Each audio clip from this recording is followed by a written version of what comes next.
സരളം സംസ്കൃതം പാഠശാലയിലേക്ക് എല്ലാ പഠിതാക്കൾക്കും സ്വാഗതം. നമസ്തേ.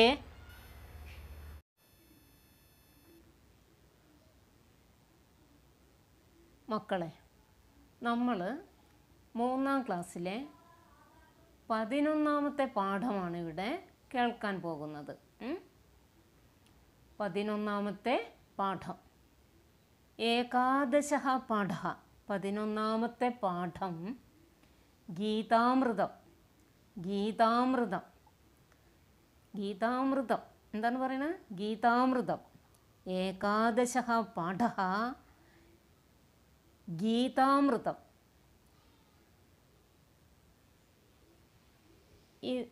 ഈ ശീർഷകം കേട്ടപ്പോൾ നിങ്ങൾക്ക് ഇത് എന്തിൽ നിന്ന് എടുത്തിട്ടുള്ള ശ്ലോകമാണെന്ന് മനസ്സിലാവുന്നുണ്ടോ? ഗീത എന്നൊക്കെ ഉണ്ടല്ലോ, ഗീതാമൃതം. ഗീതയിലെ എന്നെന്നും നിലനിൽക്കുന്ന ശ്ലോകങ്ങളാണ് ഗീതാമൃതങ്ങൾ. ഗീതാമൃത ശ്ലോകങ്ങൾ. ഗീതാമൃതം. ആ ഗീതാമൃതത്തിലെ ശ്ലോകം നമുക്കൊന്ന് വായിക്കാം. ഈ 1ാമത്തെ ശ്ലോകം കേൾക്കൂ എല്ലാവരും. പത്രം പുഷ്പം ഫലം തോയം യോ മേ ഭക്ത്യാ പ്രയച്ഛതി തദഹം ഭക്ത്യുപഹൃതം അശ്നാമി പ്രയതാത്മനാ. ഒന്നും കൂടെ കേൾക്കാം. പത്രം പുഷ്പം ഫലം തോയം യോ മേ ഭക്ത്യാ പ്രയച്ഛതി തദഹം ഭക്ത്യുപഹൃതം അശ്നാമി പ്രയതാത്മനാ. എല്ലാവരും കൂടെ ടീച്ചർ ചൊല്ലുന്ന കേട്ട് ചൊല്ലണം. ചൊല്ലല്ലേ?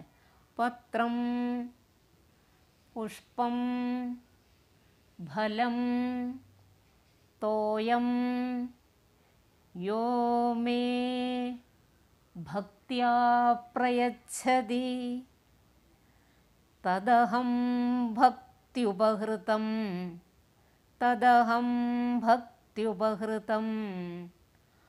അശ്നാമി പ്രയതാത്മനാ.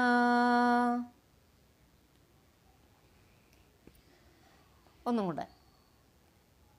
പത്രം പുഷ്പം ഫലം തോയം യോ മേ ഭക്ത്യാ പ്രയച്ഛതി തദഹം ഭക്ത്യുപഹൃതം അശ്നാമി പ്രയതാത്മനാ. ഈ പദ്യത്തിൽ, ഈ ശ്ലോകത്തിൽ പദച്ഛേദം ഉണ്ടോയെന്നൊന്ന് നോക്കാം. പത്രം പുഷ്പം ഫലം തോയം യഹ. യോ എന്നുള്ളത് പിരിക്കുമ്പോൾ യഹ. യഹ മേ ഭക്ത്യാ പ്രയച്ഛതി തത് അഹം ഭക്ത്യാ ഉപഹൃതം. അതാണ് ഭക്തിയുപഹൃതം. ഭക്തിയുപഹൃതം അശ്നാമി പ്രയതാത്മനാ. ഭക്തി ഉപഹൃതം. ഇത് നമ്മൾ 2ാം ക്ലാസ്സിൽ നിന്ന് കുറച്ച് ഗീതയെപ്പറ്റി കുറച്ച് കേട്ടിട്ടുണ്ട് അല്ലേ? ഈ ഭഗവത്ഗീത മഹാഭാരതത്തിൽ നിന്നെടുത്തിട്ടുള്ള കൃതിയാണെന്ന് കേട്ടു. മഹാഭാരതം എഴുതിയത് വേദവ്യാസനാണെന്ന് കേട്ടു അല്ലേ? ആ വേദവ്യാസൻ എഴുതിയ മഹാഭാരതത്തിലെ ഭീഷ്മപർവത്തിൽ നിന്ന് എടുത്തിട്ടുള്ളതാണ് ഈ ഭഗവത്ഗീത എന്ന് കേട്ടു അല്ലേ? ഈ ഭഗവത്ഗീത ശ്രീകൃഷ്ണ ഭഗവാൻ അർജുനനു വേണ്ടി ഉപദേശിക്കുന്ന കാര്യങ്ങളാണെന്നും കേട്ടു.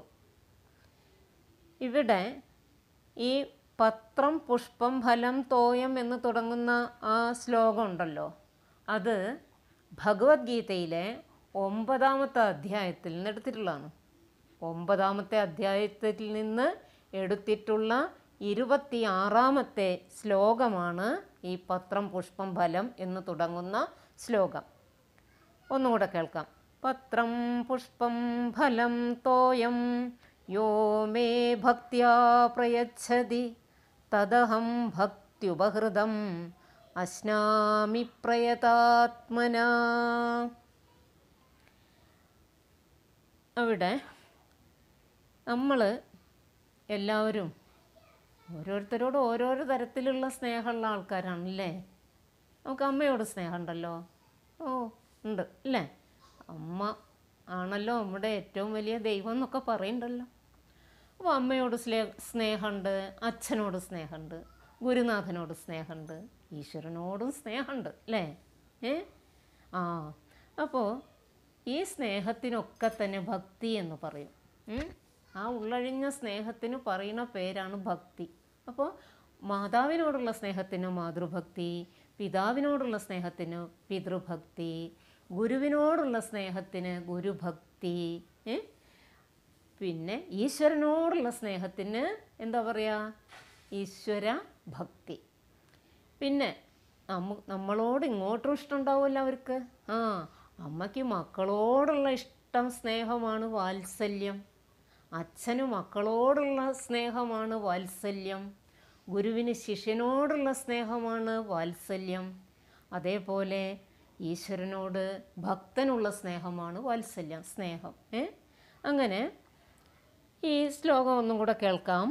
പത്രം പുഷ്പം ഫലം തോയം യോ മേ ഭക്ത്യാ പ്രയച്ഛതി തദഹം ഭക്ത്യുപഹൃതം അശ്നാമി പ്രയതാത്മനാ. അപ്പോൾ ഈശ്വരന് എന്താണ് നമ്മൾ കൊടുക്കേണ്ടതെന്നാണ് നമ്മുടെ ഇതുണ്ടാവും അല്ലേ. ഉള്ളിൽ തോന്നി ഞാൻ എന്തെല്ലാമാണ് എന്നെ സ്നേഹിക്കുന്ന ഈശ്വരന് വേണ്ടി കൊടുക്കേണ്ടത്, അല്ലെങ്കിൽ ഞാൻ സ്നേഹിക്കുന്ന ഈശ്വരന് വേണ്ടി എന്താണ് കൊടുക്കേണ്ടത്. എന്തും കൊടുക്കാം. ആ ഒരു നല്ല സ്നേഹമുള്ള മനസ്സോട് കൂടിയിട്ട് എന്തും കൊടുത്താൽ എന്താ, ഈശ്വരൻ അതൊക്കെ സ്വീകരിക്കും. എന്തെല്ലാം കൊടുക്കാം നോക്ക്. പത്രം പുഷ്പം ഫലം തോയം യഹ മേ ഭക്ത്യാ പ്രയച്ഛതി തത് അഹം ഭക്ത്യുപഹൃതം അശ്നാമി പ്രയതാത്മനാ.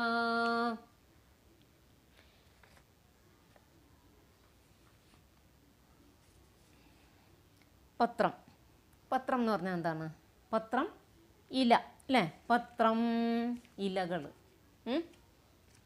പുഷ്പം പൂക്കൾ, ഫലം പഴങ്ങൾ, തോയം വെള്ളം, പരിശുദ്ധമായ ജലം വെള്ളം. അങ്ങനെ ഇതെല്ലാം ഈശ്വരൻ നമ്മൾ കൊടുത്താൽ വാങ്ങും എന്നാണ് പറയുന്നത്.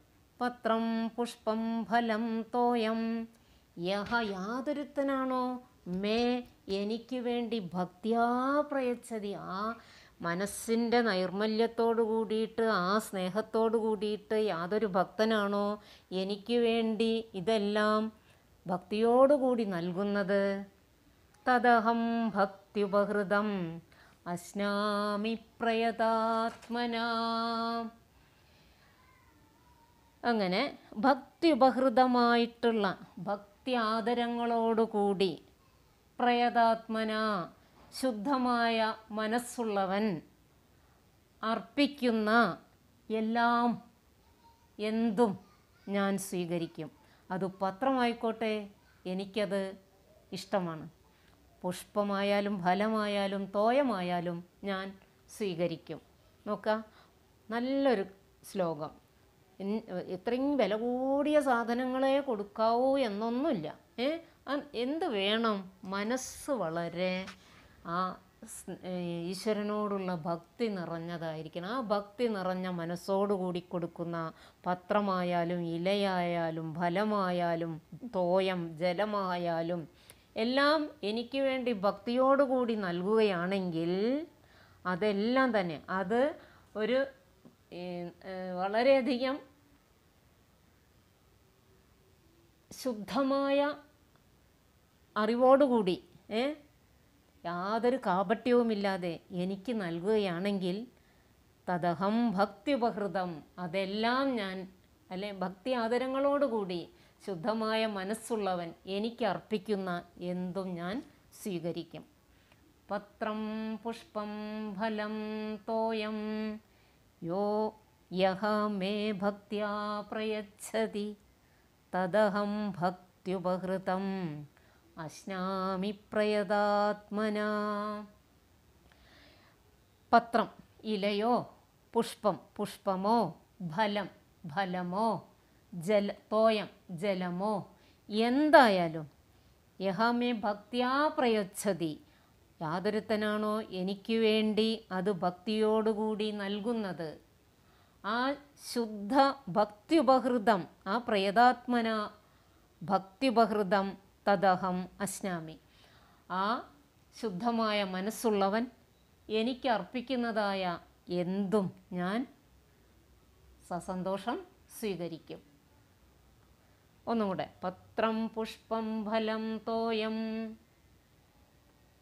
യോ മേ ഭക്ത്യാ പ്രയച്ഛതി തദഹം ഭക്ത്യുപഹൃതം അശ്നാമി പ്രയതാത്മനാ. ഇലയോ, പുഷ്പമോ, ജലമോ, ഫലമോ, എന്തായാലും ഭക്തി ആദരങ്ങളോടുകൂടി ശുദ്ധ മനസ്സുള്ളവൻ എനിക്കർപ്പിക്കുന്നത് എല്ലാം ഞാൻ സ്വീകരിക്കും എന്നാണ് ആ ശ്ലോകത്തിൻ്റെ അർത്ഥം. രണ്ടാമത്തെ ശ്ലോകം. വിദ്യാവിനയസമ്പന്നേ ബ്രാഹ്മണേ ഗവിഹസ്തിനി ശുനീച്ചൈവ ശോപാകേ ച പണ്ഡിതാ സമദർശിനാ. വിദ്യാവിനയസമ്പന്നേ ബ്രാഹ്മണേ ഗവിഹസ്തിനി ശുനീച്ചൈവ ശോപാകേ ച പണ്ഡിതാ സമദർശിനഃ. വായിക്കണം എല്ലാവരും. വിദ്യാവിനയസമ്പന്നേ ബ്രാഹ്മണേ ഗവിഹസ്തിനി ശുനീച്ചൈവ ശോപാകേ ച പണ്ഡിതാ സമദർശിനഃ. ഒന്നും കൂടെ. വിദ്യാവിനയസമ്പന്നേ ബ്രാഹ്മണേ ഗവിഹസ്തിനി ശുനീച്ചൈവ ശോപാകേ ച പണ്ഡിതാ സമദർശിനഃ.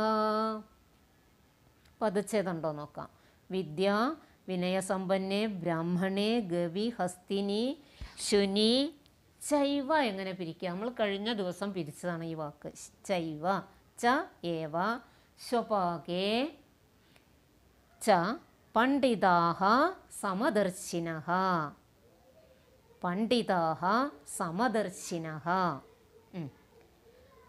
അപ്പോൾ അതിൻ്റെ അന്വയം നമുക്ക് നോക്കാം. പണ്ഡിതാഃ വിദ്യാവിനയസമ്പന്നേ ബ്രാഹ്മണേ ഗവിഹസ്തിനി ശുനി ശോപാകേ ച സമദർശിനഃ. പണ്ഡിതന്മാർ, നല്ല പാണ്ഡിത്യമുള്ളവർ, അറിവിൻ്റെ പരമകാഷ്ഠയിലെത്തിയിട്ടുള്ള ആളുകൾ വിദ്യാവിനയസമ്പന്നേ ബ്രാഹ്മണേ ഗവിഹസ്തിനി ശുനീച്ചൈവ ശോപാകേ ച പണ്ഡിതാ സമദർശിനഃ. പണ്ഡിതന്മാർ വിദ്യാവിനയസമ്പന്നേ ബ്രാഹ്മണേ, വിദ്യാവിനയസമ്പന്നേ, വിദ്യ ധാരാളമുള്ളവന് വിനയം കൂടി വേണം. വിനയം കൂടി ഉണ്ടാകും. അറിവ് അങ്ങോട്ട് കൂടുമ്പോൾ വിനയവും ഉണ്ടാവും. അല്ലെങ്കിൽ വിനയം ഉണ്ടാവണം. വിനയത്തോടു കൂടിയ വിദ്യയ്ക്കേ ശോഭയുള്ളൂ എന്ന് പറയും. വിദ്യാ വിനയേന ദീപ്യതേ എന്നാണ് പറയുക. നമ്മൾ കുറേ കഴിഞ്ഞാൽ ഇങ്ങനെയുള്ള മക്കളൊന്നും ആവില്ല, എല്ലാ തരത്തിലും കഴിവുള്ള ആവണം. എന്നാലും നിങ്ങളിലുള്ള ആ ഒരു നല്ലൊരു ഗുണമായ വിനയം എപ്പോഴും കാത്തു സൂക്ഷിക്കണം. അപ്പോൾ പണ്ഡിതാഹ പണ്ഡിതന്മാർ വിദ്യാവിനയസമ്പന്നേ ബ്രാഹ്മണേ, വിദ്യാവിനയസമ്പന്നേ അറിവുള്ളവരും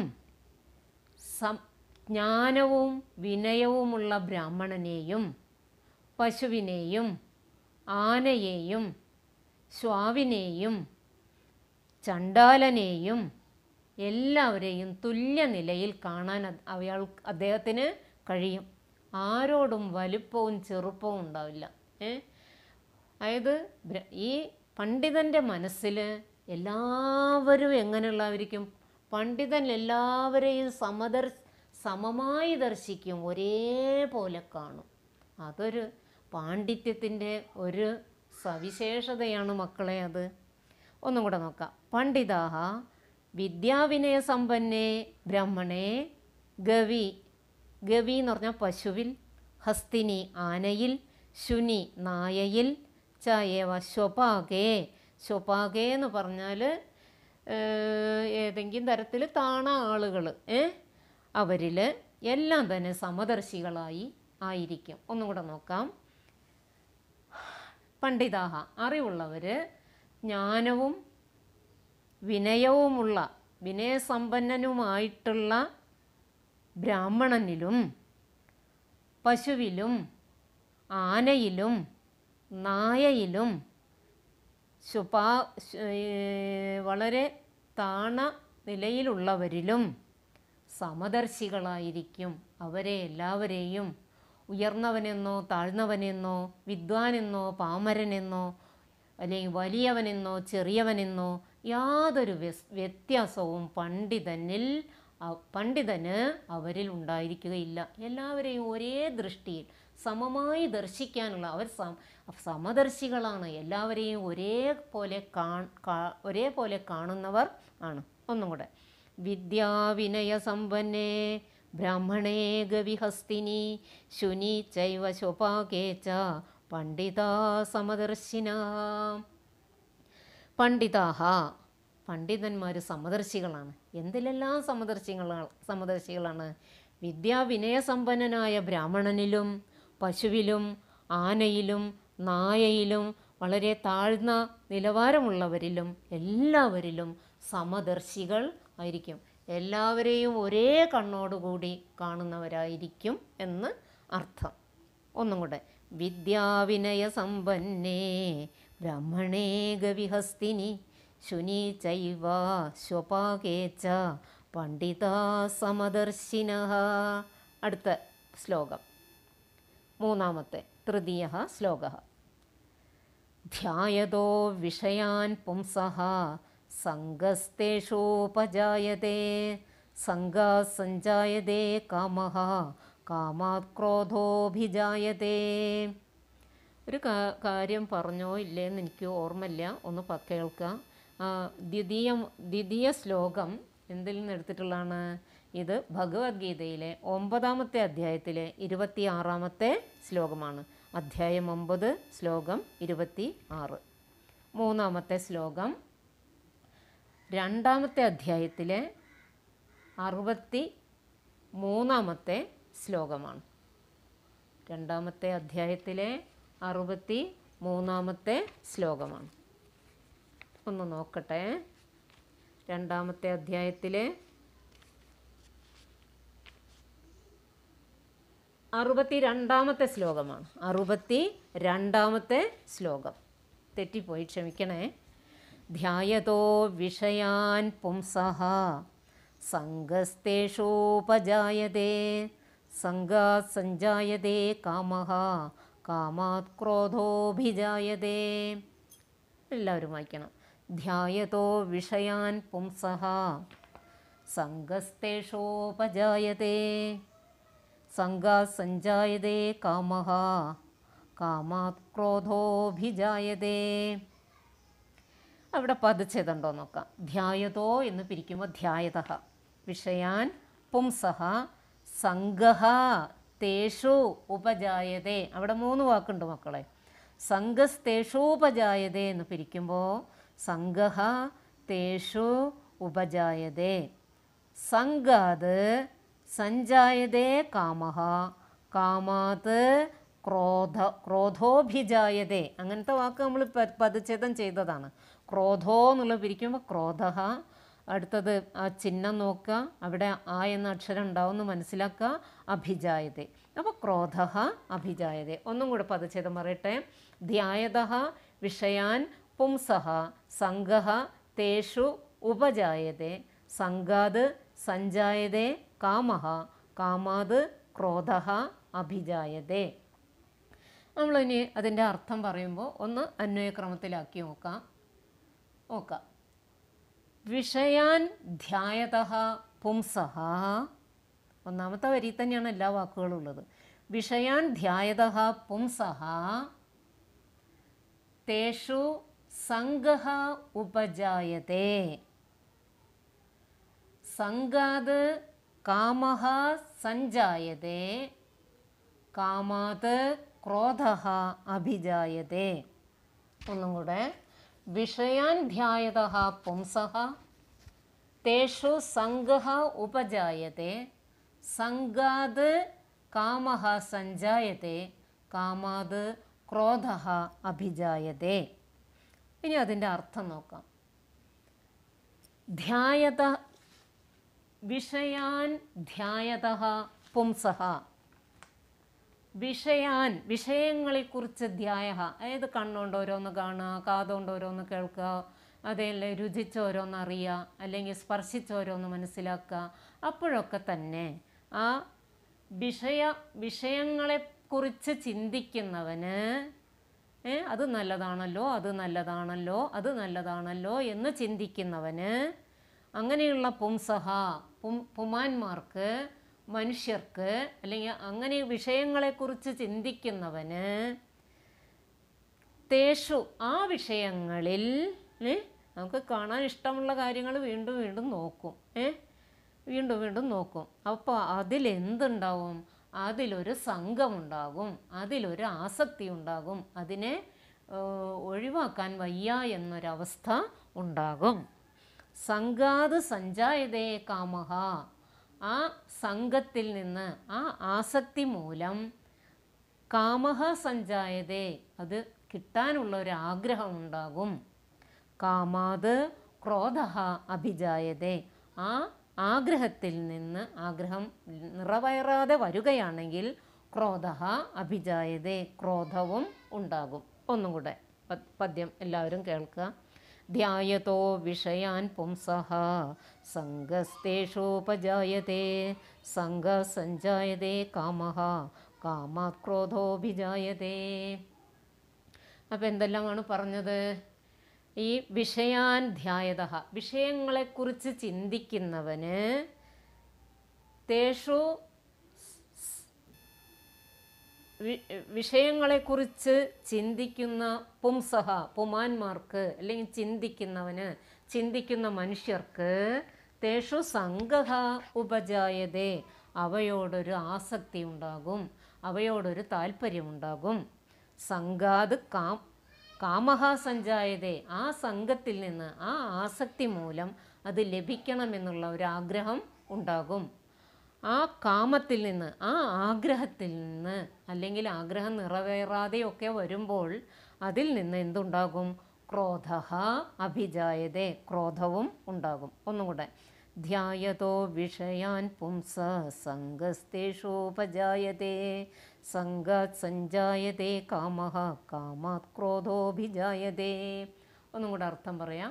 വിഷയങ്ങളെക്കുറിച്ച് ചിന്തിക്കുന്നവന് അവയിൽ ആസക്തി അല്ലെങ്കിൽ താല്പര്യം ഉണ്ടാകും.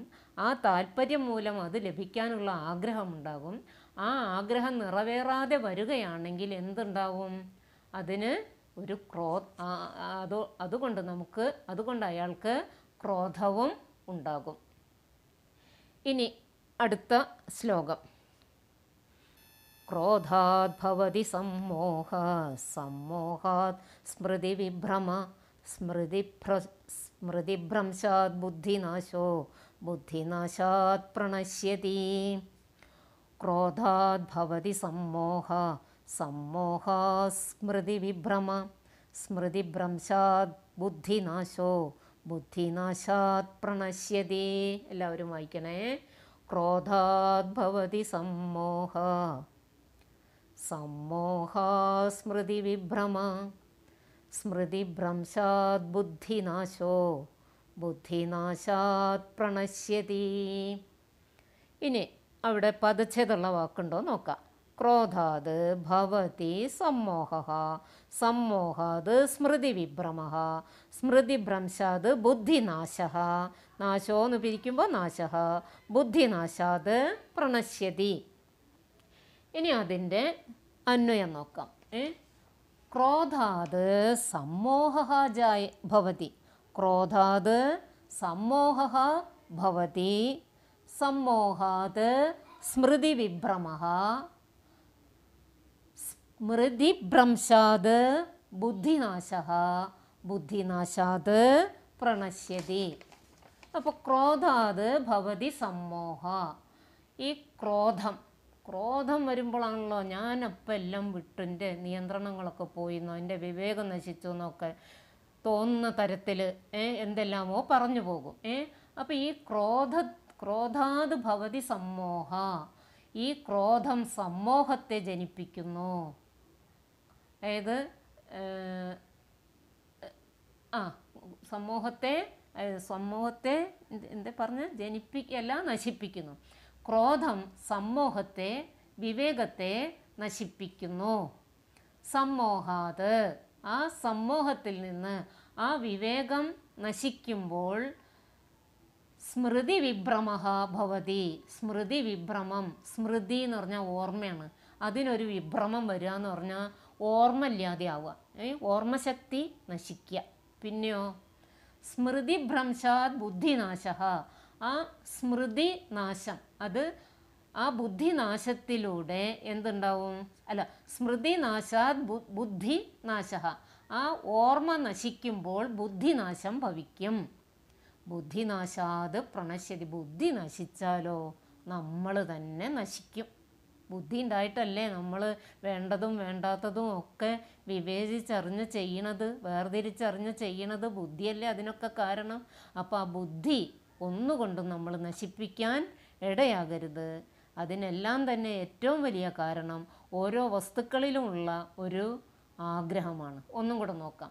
ക്രോധാത് ഭവതി സമ്മോഹ, വായിക്കാം. ക്രോധാത് ഭവതി സമ്മോഹ, സമ്മോഹാത് സ്മൃതി വിഭ്രമ, സ്മൃതിഭ്രംശാത് ബുദ്ധിനാശോ, ബുദ്ധിനാശാത് പ്രണശ്യതി. അപ്പം എന്തെല്ലാമാണ് അതിൻ്റെ അർത്ഥം? ക്രോധം, കോപം, അത് വിവേകത്തെ നശിപ്പിക്കുന്നു. സമ്മോഹാത് സ്മൃതി വിഭ്രമ, വിവേകം നശിക്കുമ്പോൾ സ്മൃതി വിഭ്രമം ഉണ്ടാകുന്നു, അല്ലെങ്കിൽ ഓർമ്മശക്തി ക്ഷയിക്കുന്നു. സ്മൃതിഭ്രംശാത് ബുദ്ധിനാശ, അത് ബുദ്ധി, ആ സ്മൃതി നശിക്കുമ്പോൾ, ഓർമ്മശക്തി ക്ഷയിക്കുമ്പോൾ ബുദ്ധിനാശത്തിന് കാരണമാകുന്നു. ബുദ്ധിനാശാത് പ്രണശ്യതി, ബുദ്ധിനാശം ആത്മനാശത്തിനും കാരണം ആകുന്നു. അപ്പം എന്തെല്ലാമാണ് പറയുന്നത്? ക്രോധാത് ഭവതി സമ്മോഹ, സമ്മോഹാ സ്മൃതി വിഭ്രമ, സ്മൃതിഭ്രംശാത് ബുദ്ധിനാശോ, ബുദ്ധിനാശാത് പ്രണശ്യതി. ക്രോധം കൊണ്ട് വിവേകം നശിക്കുന്നു, വിവേകം നശിക്കുമ്പോൾ ഓർമ്മശക്തി നശിക്കുന്നു, ആ ഓർമ്മശക്തി നശിക്കുമ്പോൾ അത് ബുദ്ധിനാശത്തിന് കാരണമാകുന്നു, ബുദ്ധിനാശം ആത്മനാശത്തിനും കാരണമാകുന്നു. ഇത് ഭഗവത്ഗീതയിലെ എത്രാമത്തെ അധ്യായത്തിലാണ്? 2-ാമത്തെ അധ്യായത്തിലെ 63-ാമത്തെ ശ്ലോകമാണ്. മൂന്നാമത്തത് 2-ാമത്തെ അധ്യായത്തിലെ 62-ാമത്തെ ശ്ലോകം, 4-ാമത്തത് 2-ാമത്തെ അധ്യായത്തിലെ 63-ാമത്തെ ശ്ലോകം. ചെറിയ കുട്ടികളല്ലേ, കുറേ കാര്യങ്ങൾ പറഞ്ഞല്ലോ. ഒന്നും കൂടെ നമുക്ക് ഇതിൻ്റെ നമുക്ക് ഒരു തവണ ഈ പഠന പ്രവർത്തനങ്ങളിലേക്ക് കണ്ണോടിക്കാം. പഠന പ്രവർത്തനങ്ങൾ: ശ്ലോകം സംഘശഃ ഏകൈകഃ ച കക്ഷ്യായാം ആലപതോ. പഠന പ്രവർത്തനങ്ങൾ: ശ്ലോകം സംഘശഃ ഏകൈകഃ ച കക്ഷ്യായാം ആലപതോ. നല്ല ഗീതാണ്, നല്ല ഈണത്തിൽ ക്ലാസ്സിൽ ഒറ്റയ്ക്കും കൂടിച്ചേർന്നും അവതരിപ്പിക്കാം. അങ്ങനെ നല്ല ഇമ്പത്തിൽ അത് പാടാനുള്ള ഒരു കഴിവ് ഉണ്ടാക്കുക. പിന്നെ 2-ാമത്തെ പഠന പ്രവർത്തനം എന്താണ്? ശ്ലോക ആലാപന കേളിയും. അങ്ങനെ മുഴുവൻ പഠിച്ച് ഒരു ഭഗവത്ഗീതയിലെ ശ്ലോകം ആലാപനം ചെയ്യാനുള്ള ഒരു മത്സരം, ഒരു ആലാപന കേളി, മത്സരം വേണ്ട, ഒരു ആലാപന കേളി കക്ഷ്യായാം സഞ്ചാലയതു, ക്ലാസ്സിൽ നടത്തുക. ധേനുഹു വത്സഹച്ച സമീപേ ശ്രീകൃഷ്ണ തിഷ്ഠതി. അല്ലേ? നോക്കാം. കിമധിഗതം, എന്തെല്ലാം പഠിച്ചു? പഠന പ്രവർത്തനാനി യഥാകാലം കൃതാനി ചേത് സാധുതാ സൂചക ചിഹ്നം ടിക്ക് കരോതോ. ക്രമസംഖ്യ 2 ഉള്ളൂ. ഏകം ദ്വേ. പ്രവർത്തനാനി സമ്യക് കൃതം ഭാഗികതയാ കൃതം ക്ലേശനിർദ്ദേശ പരിഹാരബോധനം. ശ്ലോകാഹ ആലപിതാഹ, അത് സമ്യക്കായി നടത്തിയെങ്കിൽ ടിക്ക് അവിടെ ചെയ്യുക. ഭാഗികമായേ ഉള്ളൂ എങ്കിൽ അവിടെ രണ്ടാമത് ടിക്ക് ചെയ്യുക. രണ്ടാമത്തെ കോളത്തിൽ ടിക്ക് ചെയ്യുക. വളരെ ബുദ്ധിമുട്ടാണെങ്കിൽ 3-ൽ ടിക്ക് ചെയ്യുക. ഈ പരിഹാരബോധനം എങ്ങനെ ചെയ്തു? ഇത് അധ്യാപകസ്യ സഹായാണെങ്കിൽ 1 നമ്പർ എടുക്കുക. സുഹൃദ സഹായേനാണെങ്കിൽ 2 നമ്പർ എടുക്കുക. അന്വേഷണ സഹായേനാണെങ്കിൽ 3 നമ്പർ കൊടുക്കുക. ഇനി രണ്ടാമത്തെ പഠന പ്രവർത്തനം എന്താണ്? ശ്ലോക ആലാപന കേളി ചാലിത. ക്ലാസ്സിൽ നല്ല രീതിയിൽ ശ്ലോകം ആലപിച്ചു അതൊരു നല്ല രീതിയിൽ നടത്തിയെങ്കിൽ അത് സമ്യകൃതം ചെയ്ത് 1-ാമത്തെ കോളത്തിൽ ടിക്ക് കൊടുക്കുക. ഭാഗികമായി ചെയ്തു അല്ലെങ്കിൽ 2-ൽ കൊടുക്കുക. ക്ലേശമായിരുന്നെങ്കിൽ 3-ൽ കൊടുക്കുക. പരിഹാരബോധനം എങ്ങനെ ഉണ്ടായി? ആ നമ്പർ അധ്യാപകനാണോ സുഹൃത്താണോ മറ്റുള്ളവരാണോ സഹായിച്ചത് എന്നുള്ള നമ്പർ കൂടി കൊടുക്കുക. ഇനി നമ്മൾക്ക് ആദ്യം മുതൽ ഈ ഭഗവത്ഗീതയിലെ ശ്ലോകങ്ങൾ ഒന്നുകൂടി നമുക്ക് ചൊല്ലാം. എല്ലാവരും കൂടെ ചൊല്ലണം. ഏകാദശ പാഠ, 11-ാമത്തെ പാഠം ഗീതാമൃതം. ഗീതാമൃതം, ഗീതയിലെ അമൃതതുല്യമായിട്ടുള്ള ഭഗവത്ഗീതയിലെ അമൃതതുല്യമായിട്ടുള്ള ശ്ലോകങ്ങൾ, ഗീതാമൃത ബിന്ദുക്കൾ അല്ലേ? പ്രഥമം ശ്ലോകം. പത്രം പുഷ്പം ഫലം തോയം യോ മേ ഭക്ത്യാ പ്രയച്ഛതി തദഹം ഭക്തിയുപഹൃതം അശ്നാമി പ്രയതാത്മനാ. 2. ദ്വിതീയ ശ്ലോകം. വിദ്യാവിനയസമ്പന്നേ ബ്രാഹ്മണേ ഗവിഹസ്തിനി ശുനി ചൈവ ശോപാകേ ച പണ്ഡിതാ സമദർശിനഃ. 3-ാമത്തെ ശ്ലോകം. ധ്യായതോ വിഷയാൻ പുംസഃ സംഗസ്തേഷോപജായതേ സംഗസഞ്ജായതേ കാമഃ കാമാത് ക്രോധോഭിജായതേ. 4-ാമത്തേത്. ക്രോധാത് ഭവതി സമ്മോഹ സമ്മോഹാ സ്മൃതിവിഭ്രമ സ്മൃതിഭ്രംശാത് ബുദ്ധിനാശോ ബുദ്ധിനാശാത് പ്രണശ്യതി. ഇതൊക്കെ കേട്ടപ്പോൾ ഇതൊരു അമൃത ബിന്ദുക്കൾ തന്നെയാണ്. കേട്ടാലും മതി വരാത്ത ശ്ലോകങ്ങളാണ് എന്നാണ് എനിക്ക് തോന്നുന്നത്. നിങ്ങൾക്കും ഇഷ്ടമായി എന്ന് കരുതുന്നു. ഒരു സന്തോഷകാര്യം ഇവിടെ പറയട്ടെ. 3-ാം ക്ലാസ്സിലെ പാഠഭാഗം ഇവിടെ അവസാനിക്കുകയാണ്. ഇനി നമുക്ക് ഈ കാര്യങ്ങളെല്ലാം പഠിച്ച് നല്ല കുട്ടികളായിട്ട് തീരണം. എല്ലാവർക്കും വിജയാശംസകൾ. നമസ്തേ.